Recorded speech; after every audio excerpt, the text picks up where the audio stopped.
Imagine você estar diante de uma situação a qual você precisa tomar uma decisão que vai influenciar não somente a sua vida, mas a vida de milhares de pessoas. Essa é a realidade a qual encontramos agora ao estudarmos o livro de Êxodo e chegarmos no momento relacionado à cerimônia da Páscoa, pois agora foi dado ao rei do Egito a oportunidade de antemão saber o que vai acontecer e tomar uma decisão que pudesse beneficiar ou literalmente amaldiçoar não somente a sua casa, mas a casa de milhares de pessoas. Esse é o tema e o assunto, entre outros, que vamos estudar na lição desta semana.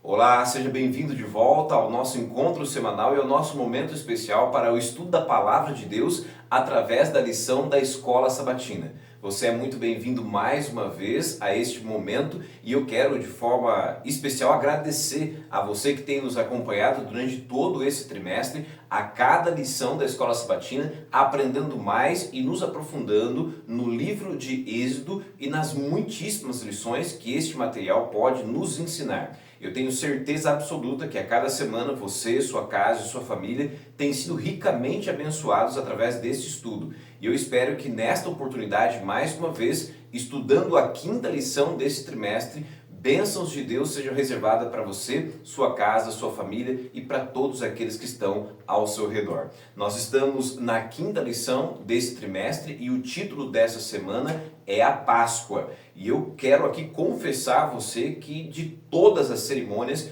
ou de todos os textos, relatos e narrativas bíblicas, a Páscoa é aquele que mais me impressiona, principalmente dentro do livro de Êxodo. Pois esta cerimônia ou este rito que nós estudamos e vamos estudar agora é permeado de significados e, sobretudo, aplicações espirituais para a minha vida e para a sua vida. E, logicamente, nesta oportunidade não será diferente. Por isso eu quero convidar você, sem muita demora, a tomar em suas mãos a sua Bíblia, bem como também a lição da Escola Sabatina, porque hoje nós temos muita coisa, muitos detalhes e assuntos para comentar referente a esse tema tão importante. E logicamente, se você já é membro deste canal, se você já faz parte dessa grande classe da Escola Sabatina, eu convido você a deixar o seu like, o seu comentário, dizendo de onde você está nos assistindo e principalmente quais têm sido as suas impressões do assunto e do tema que estamos estudando e também compartilhar este conteúdo para que mais e mais pessoas tenham acesso a ele.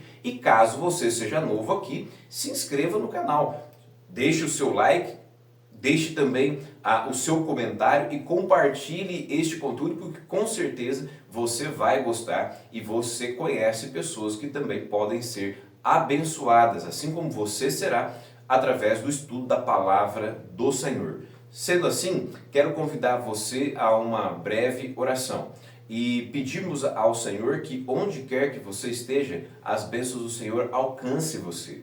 Isso porque nós temos pessoas que estão acompanhando esse conteúdo de diversos locais, não só aqui no Brasil, mas do mundo. E eu quero, logicamente, deixar o meu abraço e principalmente pedir a bênção de Deus sobre a sua casa, sua família e a sua vida. E em especial sobre esse momento de reflexão e estudo e aprofundamento da palavra do Senhor. Por isso, onde quer que você esteja, aqui em Jaíba, São Francisco, em Bauru, São Paulo, Santa Catarina, Rio Grande do Sul, se você está no Brasil ou fora do Brasil, Portugal, Estados Unidos, Moçambique, Angola, independente de onde você esteja, receba neste momento o nosso abraço carinhoso e, de forma especial, as bênçãos de Deus. Oremos juntos. Maravilhoso Deus e Pai que sobre as alturas dos céus habita. Obrigado por mais uma vez reunir-nos nessa classe da Escola Sabatina que a cada semana tem crescido e crescido mais e mais. E nós entendemos que esse crescimento é proporcional ao Teu poder, à Tua misericórdia, à Tua graça. Pois pessoas ao redor do mundo, enfrentando diversos tipos de situações diferentes, estão perecendo e carecendo da Tua misericórdia, Tua graça e do Teu poder. A todas essas pessoas oramos, entregando cada um de nós em Tuas mãos e pedindo a Tua direção sobre o estudo desta oportunidade da lição da Escola Sabatina, orando sempre no nome santo de Jesus. Amém. Muito bem. Dito isto, buscado então a bênção de Deus, não somente para mim, mas também em especial para sua casa e sua família, eu quero de forma especial convidar você a tomar em suas mãos a lição da Escola Sabatina, bem como também a sua Bíblia, pois agora entraremos de modo especial dentro do assunto da lição dessa semana, que traz como título a Páscoa. E o verso para memorizar se encontra no capítulo de número 12 do livro de Êxodo. Capítulo 12 do livro de Êxodo, no verso 26 e no verso de número 27. Então, abra sua Bíblia e vamos ao verso para memorizar. A palavra do Senhor diz assim: quando seus filhos perguntarem, que rito é este? Respondam, é o sacrifício da Páscoa ao Senhor, que passou por cima das casas dos filhos de Israel no Egito, quando matou os egípcios e livrou as nossas casas. Esse texto é extremamente profundo, significativo e fundamental para que eu e você comece a compreender os detalhes relacionados à cerimônia ou o rito, como foi aqui colocado, da Páscoa. Vamos analisar o verso e tentar extrair deles algumas informações importantes e depois então avançarmos. O verso se encontra dentro do capítulo 12, que é o capítulo que narra não somente a instrução necessária para o rito da Páscoa, não somente o momento em que Deus está instruindo o seu povo para a cerimônia, mas também, além de instrução, detalhes e informações, começa a mostrar para mim e para você que a partir daquele momento, algo em especial vai começar a ocorrer na vida dos hebreus. O primeiro ponto específico que nós extraímos deste capítulo de número 12 é que a partir dos primeiros versos do capítulo, Deus deixa claro que agora haverá uma mudança completa na vida de todos aqueles que de fato creem no Senhor. O texto deixa claro que aquele será o primeiro mês do primeiro ano do resto de toda a vida do povo hebreu. Isso ajuda eu e você a entender que Deus está chamando a atenção do povo para o fato de que o passado se encerra ali. O período de escravidão, sofrimento, dificuldades, de tribulações que eles enfrentaram no Egito, acaba ali. A partir de então, inicia um novo período. E não simplesmente um novo período no calendário espiritual, no calendário religioso, mas um novo período literalmente. Eles estão deixando o passado e iniciando uma nova jornada junto de Deus. Agora, de fato, o Senhor não somente estará cumprindo a sua promessa de extrair o seu povo da terra do Egito, mas principalmente estará dando os primeiros passos para forjar, para formatar uma nova nação segundo o padrão, de acordo com a vontade do Senhor. Mais do que isso, o verso vai nos colocar o seguinte: quando os teus filhos perguntarem. O texto já está nos ajudando a compreender que aquilo que está prestes a ocorrer dentro do capítulo 12, relacionado ao rito ou à cerimônia da Páscoa, é algo que ia perdurar na história de Israel para sempre. Algo que marcaria significativamente a vida daqueles que estariam participando daquele momento em loco, mas de todo o povo de Israel durante toda a história, pois aponta para o futuro. O texto bíblico já está colocando que Deus está indicando que no futuro os filhos dos israelitas iriam perguntar sobre aquele rito.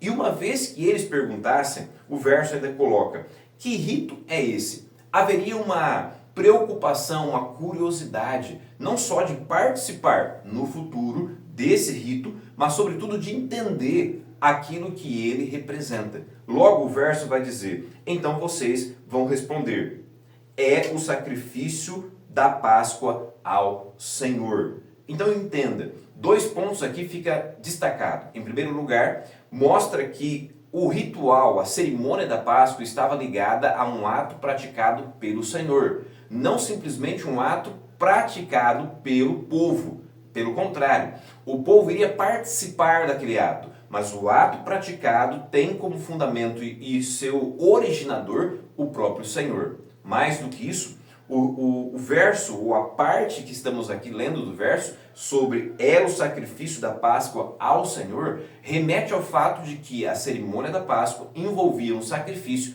que estava sendo feito em favor de Deus. Note isso, é extremamente importante.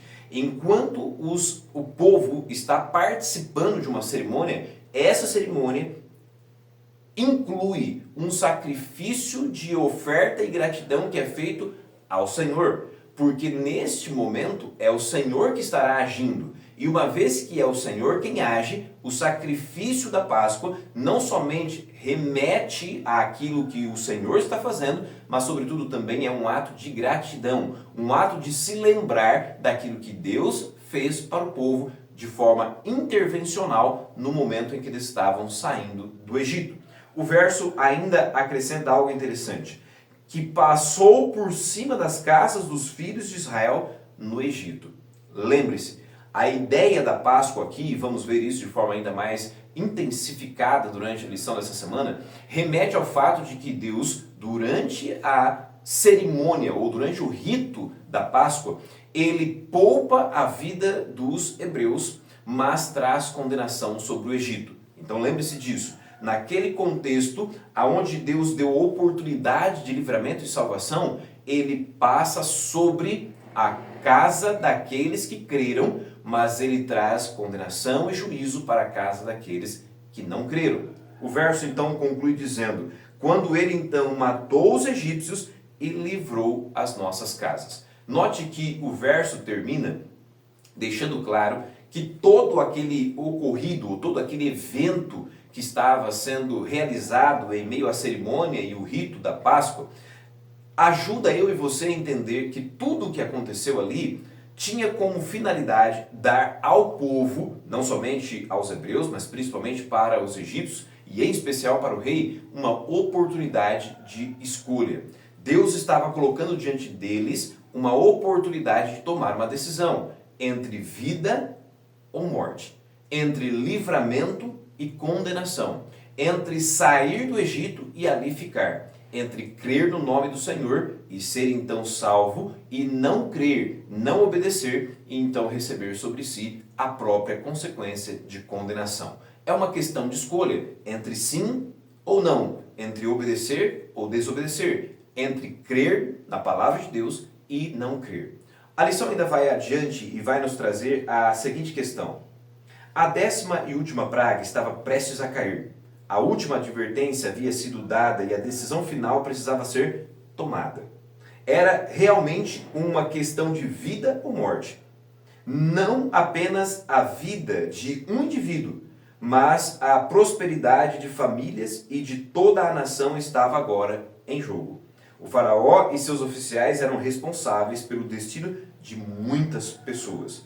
A atitude dele em relação ao Deus vivo determinaria não apenas seu próprio futuro, mas também o de sua nação. Sendo assim, o problema, no entanto, é que em nosso coração teimoso, já vimos isso, nem sempre desejamos fazer o que é certo. Ou, em outras palavras, nem sempre desejamos fazer aquilo que é a vontade de Deus. No relato de Êxodo, a recusa de um homem em submeter a Deus, mesmo diante de evidências claras, trouxe tragédia para muitas outras pessoas. Você já parou para imaginar a quantidade de pessoas que hoje têm sofrido e ao longo da história têm passado por dificuldades, tribulações, lutas, conflitos e guerras por conta da escolha e da determinação de uma única pessoa?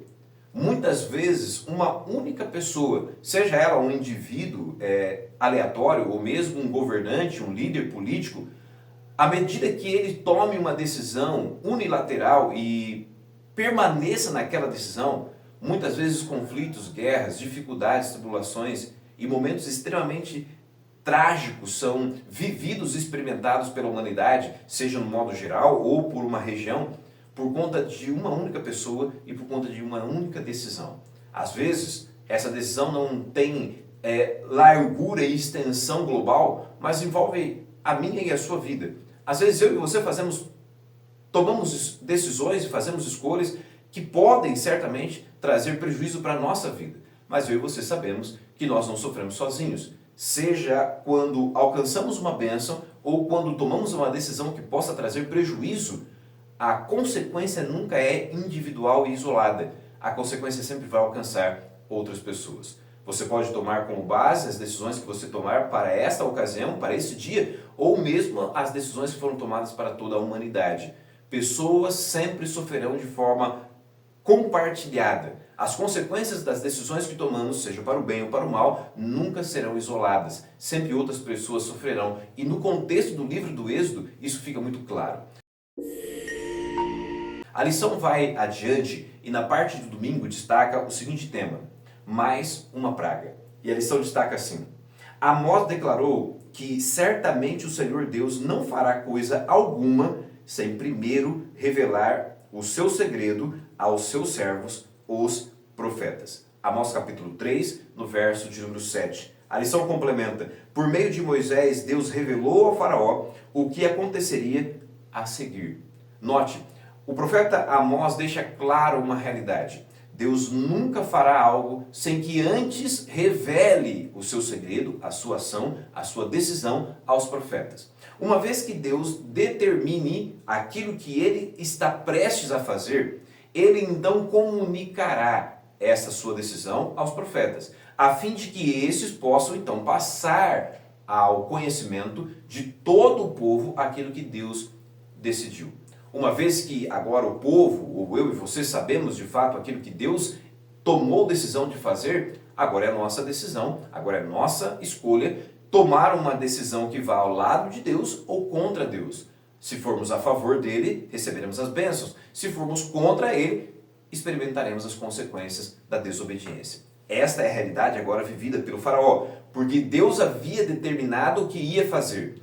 Ao determinar, comunicou a Moisés, e Moisés prontamente comunicou ao faraó. E aqui eu quero abrir um parênteses. Uma vez que o texto bíblico nos diz que sempre Deus revelará as suas decisões a seus servos, os profetas, eu e você precisamos fazer uma pergunta a nós mesmos. Será que tudo aquilo que Deus revelou na sua palavra, eu e você, como filhos de Deus, e na função de proclamadores da palavra de Deus ao mundo, será que nós temos de fato compartilhado com as outras pessoas as decisões que Deus de antemão já tomou? Será que eu e você temos tido a coragem e principalmente a hombridade necessária, a iniciativa necessária para de fato comunicar às outras pessoas aquilo que Deus já decidiu fazer?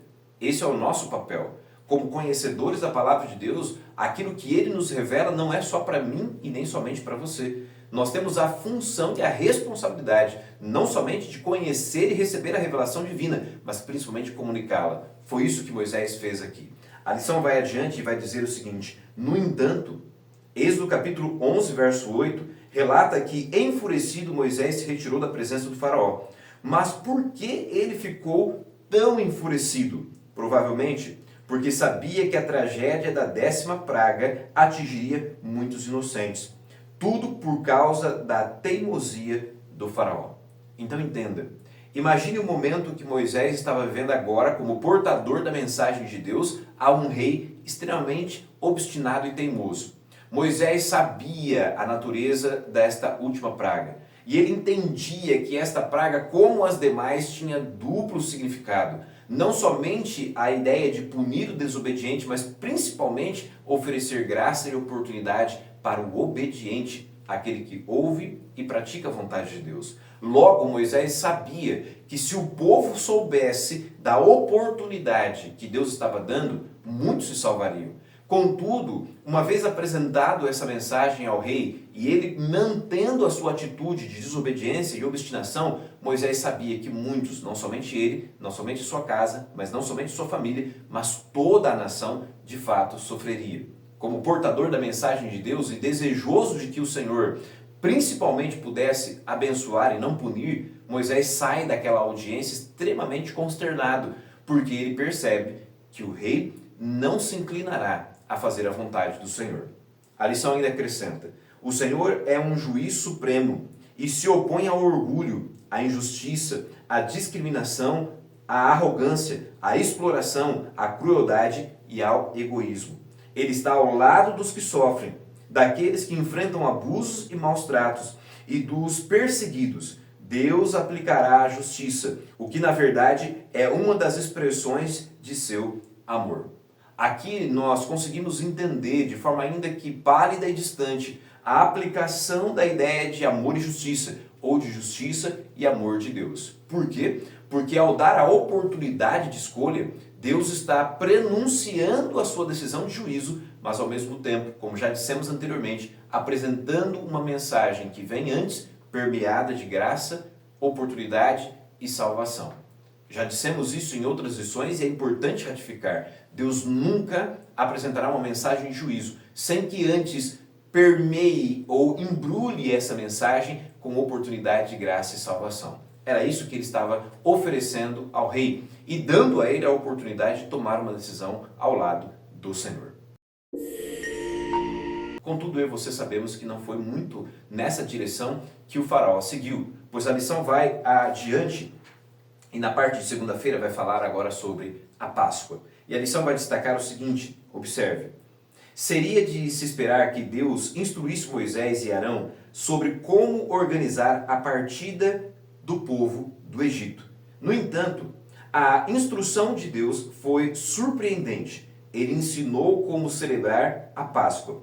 Em outras palavras, o foco está em adorar o Senhor que iria redimi-los. Note esse detalhe que a lição destaca de forma bastante própria e importante. Ao iniciar o relato sobre a cerimônia da Páscoa, o capítulo 12 do livro de Êxodo, você notará que Deus toma tempo e cuidado para instruir o povo sobre como eles deveriam participar da cerimônia. Há instruções minuciosas de como eles deveriam retirar o animal dentre o rebanho, qual dia deveria ser feito isso, em que momento o animal deveria ser sacrificado, como a carne do animal deveria ser preparada, como ela deveria ser comida, quais eram os trajes que eles deveriam usar, qual seria a atitude do povo ao participar e, em especial, o que eles deveriam fazer com o sangue do animal. E de modo cuidadoso, Deus coloca detalhes ali extremamente importantes e significativos para o contexto espiritual daquela cerimônia, ao dizer que se um animal, o cordeiro, fosse grande demais para uma família, eles deveriam chamar os vizinhos para participar. Irmãos, há uma quantidade imensa de significados espirituais e aplicações práticas dentro deste capítulo. Momento que Deus tira tempo e atenção cuidadosa para instruir o povo sobre a cerimônia da Páscoa. E por que isso? Deus está mostrando que o foco de tudo aquilo que ali estava sendo orientado e instruído não estava simplesmente na extração do povo, não estava simplesmente na saída deste povo do Egito. Mais do que isso, o centro, o objetivo, a base, a essência, o background de tudo aquilo que estava acontecendo era o sacrifício. E para quem esse sacrifício apontava? Logo, o objetivo principal era levar o povo à adoração. Adorar a quem? O Deus que estava agindo a fim de intervir na vida, na história e principalmente na realidade daquele povo. Por isso essa cerimônia ficou tão fortemente gravada na vida do povo hebreu e de modo significativo na história de todo mundo. Não somente porque Deus extraiu, não somente porque Deus retirou o povo do Egito, mas principalmente porque através de todo o simbolismo ali aplicado, a vida espiritual do povo foi impactada de forma indelével. Nada mais mudaria a realidade vivida naquele momento, seja para aqueles que viveram em loco aquele evento, ou para toda a história do povo hebreu e principalmente para a vida de todo aquele que decide colocar a vida nas mãos de Cristo Jesus e experimentar os benefícios do cristianismo. A lição vai adiante e vai ainda acrescentar: o êxodo deveria ser celebrado anualmente, não apenas como uma comemoração do que Deus havia feito pelos antepassados, mas também como uma atualização do ato libertador de Deus para a geração presente. Entenda algo importante aqui. A lição está, em outras palavras, tentando fazer você e eu entender que a Páscoa não foi significativa e importante somente para os hebreus que a viveram naquele contexto. A Páscoa é uma cerimônia, um ato de Deus que ganha, a partir de aqui, aspectos atemporal. Entenda isso. Os aspectos relacionados à Páscoa, ela tem uma característica atemporal. O que isso significa? Significa que foi algo importante para aquele povo naquele momento da história, mas significa que também é importante para mim hoje, Porque assim como Deus libertou o povo de Israel naquela ocasião, dando a eles liberdade para viver a vida com Deus, uma vida de adoração em liberdade e de forma próxima ao seu próprio Senhor e o próprio Deus, assim também hoje o Senhor nos oferece, por meio da lembrança daquilo que Deus fez no passado, a oportunidade de viver hoje os benefícios da libertação, não somente física, mas sobretudo espiritual. Essa é a grande realidade. Ao participarmos da Páscoa hoje, ou da cerimônia da comunhão, da ceia do Senhor, nós não somente nos lembramos daquilo que Ele fez no passado, mas sobretudo podemos também nos beneficiar das vantagens e dos privilégios, da liberdade que Deus nos proporciona ainda hoje, mediante a fé no sangue de Cristo Jesus. A lição ainda vai acrescentar. Êxodo capítulo 12, verso 12 e 13, explica o significado da Páscoa. O juízo divino de destruição passaria sobre os israelitas, passaria por cima e não os atingiria. Assim, eles deveriam comemorar a Páscoa. Em hebraico, Páscoa ou Peshá, que significa passar sobre, porque a destruição passou sobre a casa cujos batentes das portas foram marcados com o sangue do Cordeiro, o símbolo de vida e salvação. Você consegue entender? Havia um ato literal a ser realizado: passar o sangue nos umbrais das portas, como significado, como símbolo, como sinal de que aquela casa, de que aquela família havia aceito o sangue de Cristo como meio substitutivo de proporcionar a eles libertação e salvação. Logo, o sangue do Cordeiro, naquele contexto, mostrava ao Senhor a escolha feita por aqueles que estavam na casa. Lembre-se que todo o contexto da Páscoa, desde o início já dissemos que remete à ideia de escolha entre vida e morte. Uma vez que aquela família creu na promessa feita por Deus, eles então colocam o sangue nas portas. O sangue então agora se torna símbolo de fé, sinal de decisão ao lado da obediência. E uma vez que o sangue fora visto pelo anjo de Deus, aquela casa não sofreria nenhuma penalidade. Mas as casas em que não haveria o sinal do sangue do Cordeiro, esta casa sim seria então penalizada. Logo, o povo passou a compreender que aquele cordeiro, uma vez sacrificado, e o sangue exposto nas vergas das portas, mostrava o sacrifício substitutivo de Deus em favor do seu povo. Lembre-se que todo esse contexto ajuda o povo a remeter à ideia de que o Senhor tomou o lugar deles, a fim de que não houvesse morte em sua casa, a fim de que de outra forma obtivessem, cada um deles, a oportunidade de livramento e salvação. A lição ainda destaca: a celebração da Páscoa tinha o propósito de lembrar a cada israelita dos atos de Deus, cheio de poder e de graça, que ele realizou em favor de seu povo. Essa celebração ajudaria a reafirmar a identidade nacional de Israel e fortalecer suas convicções religiosas. A cerimônia ou o rito da Páscoa não somente marcou o momento de libertação do povo, mas sobretudo marcou o momento em que uma nação foi forjada mediante a fé no sangue de Cristo Jesus. O povo de Israel, a partir de então, compreendeu que o sacrifício substitutivo do próprio Senhor, simbolizado por aquele cordeiro que agora estava morto e cujo sangue estava nas portas, fora o meio pelo qual eles obtiveram a oportunidade de salvação, livramento e graça. A lição ainda vai adiante e na parte de terça-feira traz o título sobre Peshá, ainda tratando sobre a ideia da Páscoa. E a lição vai dizer o seguinte: o sangue do animal sacrificado era um elemento central nessa celebração. Os participantes colocaram o sangue do cordeiro morto nos batentes das portas de suas casas. Dessa forma, demonstravam fé em Deus, crendo que ele os livraria do destino reservado àqueles que não estavam sob a proteção do sangue. Que expressão poderosa do próprio Evangelho!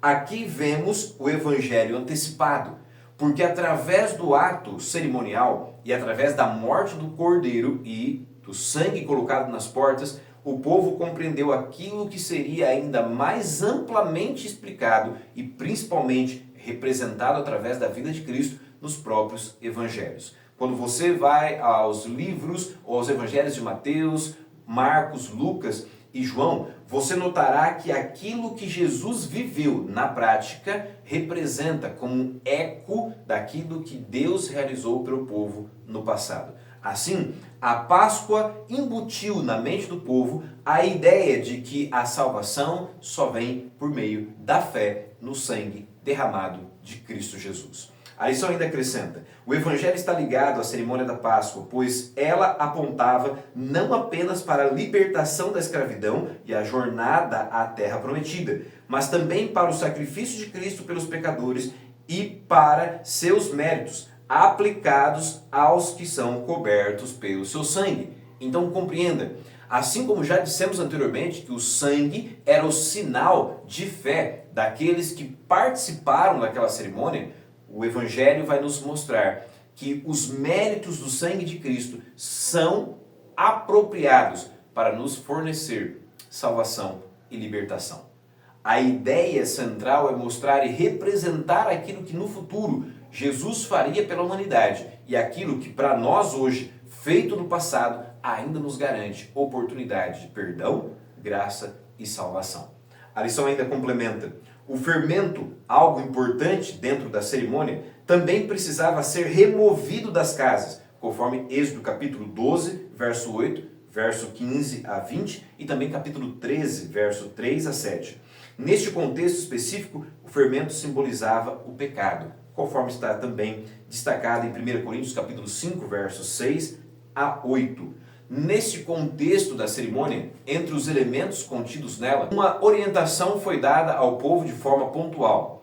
Em participando daquela cerimônia, o fermento deveria ser extraído do pão que seria servido naquele momento. A ideia era representar ou usar o fermento como símbolo do pecado. Uma vez retirando o fermento da massa, a ideia era ilustrar para o povo que o pecado deveria ser retirado de todo o contexto, não somente da cerimônia, mas em especial da vida daquele povo. Ao ser extraído do Egito, Deus está deixando claro que Deus está agindo e intervindo na história do seu povo a fim de retirá-los daquele contexto de pecado ou daquela nação pecaminosa. Mas eles não somente deveriam ser tirados daquele contexto físico de pecado, eles tinham que agir para que o pecado não estivesse na vida deles.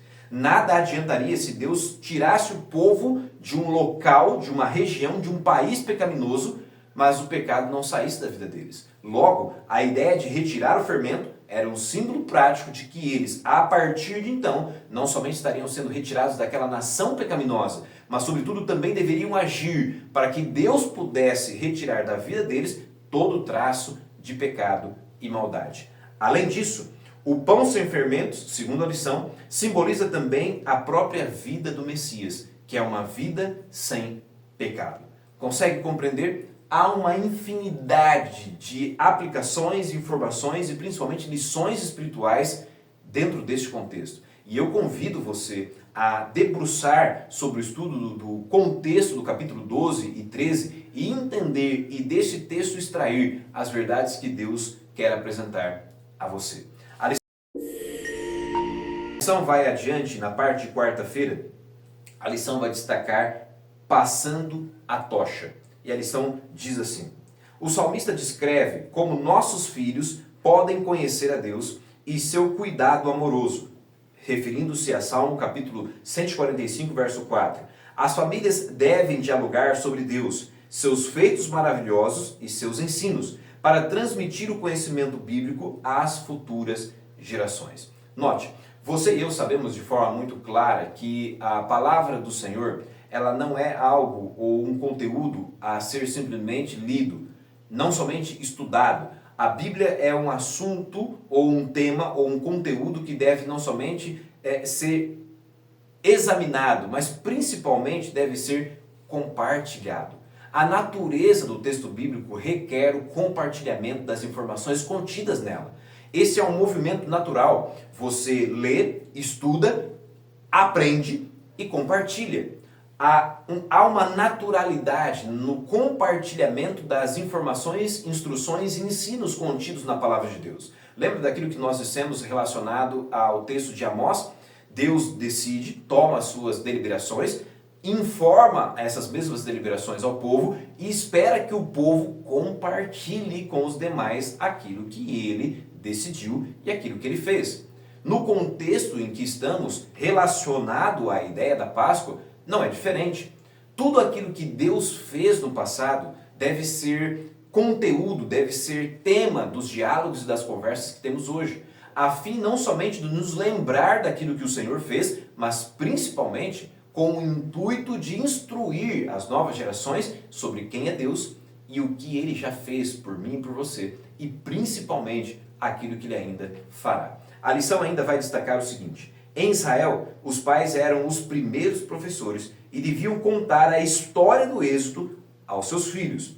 A história não deveria ser narrada apenas como um evento histórico distante, mas como uma experiência pessoal que fazia parte da vida de cada um, mesmo tendo ocorrido muitos anos antes. Lembra daquele ponto em que nós destacamos que o evento relacionado ao êxodo e à Páscoa são eventos de caráter atemporal? Por quê? Porque foram impactantes para a vida daqueles que viveram em loco, mas também precisa ser impactante e significativo para a minha vida hoje, pois assim eu vou com maior facilidade não somente conhecer a história, mas principalmente conhecer o Deus da história, que agiu lá, age hoje e ainda continuará agindo durante toda a eternidade. É necessário que os pais tomem a responsabilidade de instruir seus filhos, não simplesmente sobre os conhecimentos diversos que temos hoje, mas principalmente sobre o conhecimento de quem é Deus e o que Ele fez e pode fazer por mim e por você.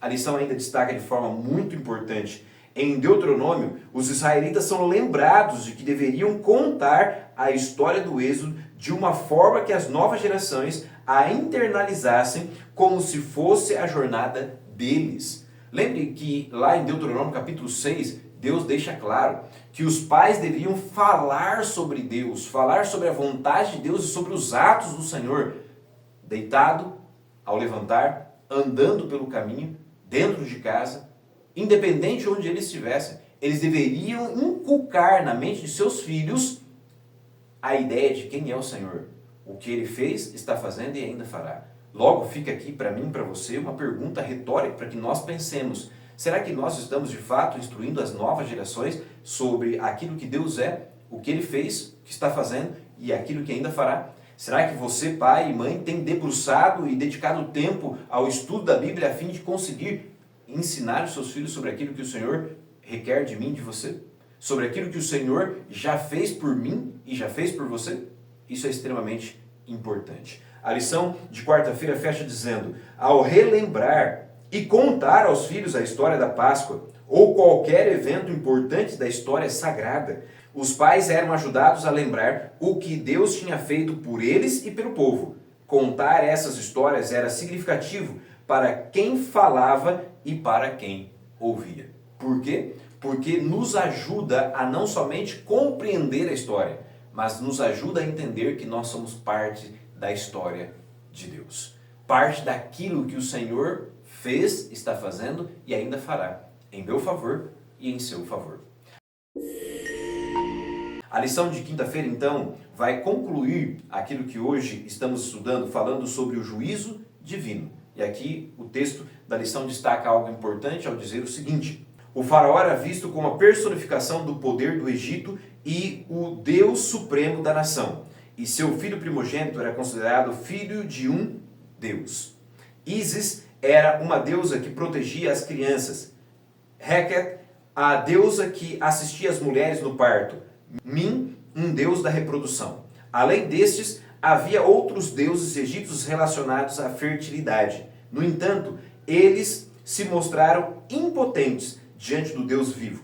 Moisés e Jetro fizeram declarações sobre o poder e a superioridade do Deus Todo-Poderoso. Isso está relatado tanto em Êxodo capítulo 15, verso 11, bem como também em Êxodo capítulo 18, no verso de número 11.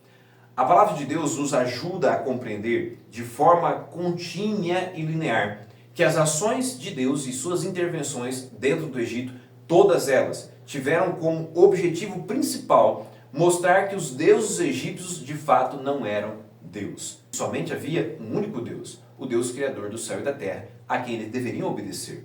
Uma vez que o povo não obedeceu, e principalmente o rei se manteve obstinado, decidido a desobedecer à vontade de Deus, o Senhor então agiu em primeiro lugar contra as divindades do Egito, derrotando e destruindo uma a uma a cada praga enviada sobre o povo. Logicamente, à medida que Deus estava confrontando os deuses, aqueles que criam neles, que adoravam e que obedeciam a esses deuses, foram, de forma logicamente compartilhada e de forma consequente, atingidos pelas pragas. De modo que a última praga foi o juízo completo e definitivo de Deus sobre as divindades egípcias, mas sobretudo também contra o rei, contra a sua família e contra a família de todos aqueles que não obedeceram e não creram no poder e na palavra do Senhor. Sendo assim, Deus não somente estava aplicando e trazendo sobre o povo oportunidade de graça e salvação, mas sobretudo também através de seus atos, condenação e juízo. E a última praga, definitivamente, foi o juízo derradeiro, não só sobre as divindades, mas sobre o rei e sobre todo o povo. A lição então encerra dizendo: nossas decisões e comportamento têm consequências reais. E a dolorosa verdade que todos nós já experimentamos é que não sofremos sozinhos as consequências de nossas ações e escolhas erradas. Outras pessoas, às vezes até mesmo inocentes, também sofrem. Essa é a natureza cruel do próprio pecado. O pecado tem essa finalidade, o pecado tem essa abrangência, o pecado tem essa marca característica. Não somente de infligir sofrimento àquele que pratica ou àquele que toma as decisões erradas, mas também todos aqueles que estão ao redor. Isso fica claro e evidente quando analisamos e compreendemos o que aconteceu no Éden. Quando Deus disse ao homem e à mulher que não deveriam desobedecer, ou em outras palavras, não deveriam comer do fruto da árvore proibida, e assim mesmo eles comeram, não somente Adão e Eva foram alcançados pelas trágicas consequências do pecado e da desobediência. Hoje eu e você sofremos também da mesma maneira. Assim eu e você compreendemos que cada decisão que tomamos, cada escolha que fazemos, seja para o lado bom ou para o lado ruim, não somente nós sofreremos, mas inocentes que estão ao nosso redor também serão alcançados pelas consequências das nossas escolhas. Assim, fica claro que tudo aquilo que aconteceu no Egito e tudo aquilo que é relatado no livro de Êxodo em relação às pragas enviadas por Deus, e em especial a última delas, fora consequência de uma decisão tomada ainda lá no capítulo 5. Lembra quando Deus envia Moisés a fim de que diga ao faraó que permita que o povo saia, e faraó disse de forma arrogante e resoluta que ele não conhecia a Deus, muito menos deixaria então o povo ir. A consequência daquela decisão, a consequência daquela escolha foi que 10 pragas foram enviadas sobre o povo, e uma a uma delas teve a oportunidade de fazer com que o rei se arrependesse e mudasse. Uma vez que ele se manteve obstinado na decisão que havia tomado, não somente ele, não somente a sua casa, não somente a sua família, mas toda a nação fora então prejudicada. Com isso, Deus deixa claro um recado importante para mim e para você. Devemos ouvir a sua voz, obedecer a sua vontade, a fim de que a nossa escolha ao lado do Senhor traga não somente bênçãos à minha vida, não somente bênçãos à sua vida, mas bênçãos à vida de todos aqueles que estão ao nosso redor. Que pela misericórdia e a graça de Deus você compreenda as intervenções e ações de Deus na sua vida como atos de graça, como advertências e principalmente exortações para que você ouça, conheça a vontade do Senhor e opte por fazer aquilo que Ele está pedindo. Caso contrário, eu e você sofreremos as consequências e principalmente as penalidades da desobediência. Que Deus abençoe sua casa, a sua vida e a sua família. E que de modo poderoso você hoje tome a decisão de estar ao lado do Senhor. Ouvir a sua voz e fazer a sua vontade. A fim de que a atitude do faraó não seja nossa, mas principalmente o resultado aplicado ao povo de Israel seja também o resultado aplicado à minha e à sua vida. Um resultado de libertação, um resultado de salvação, um resultado de oportunidade de graça e principalmente de receber as bênçãos do Senhor. Eu encontro você na próxima semana, esperando que, de forma contínua, as bênçãos de Deus caiam sobre a sua casa, sobre a sua vida e sobre a sua família. Que Deus o abençoe de forma poderosa e especial e nos encontramos na próxima semana.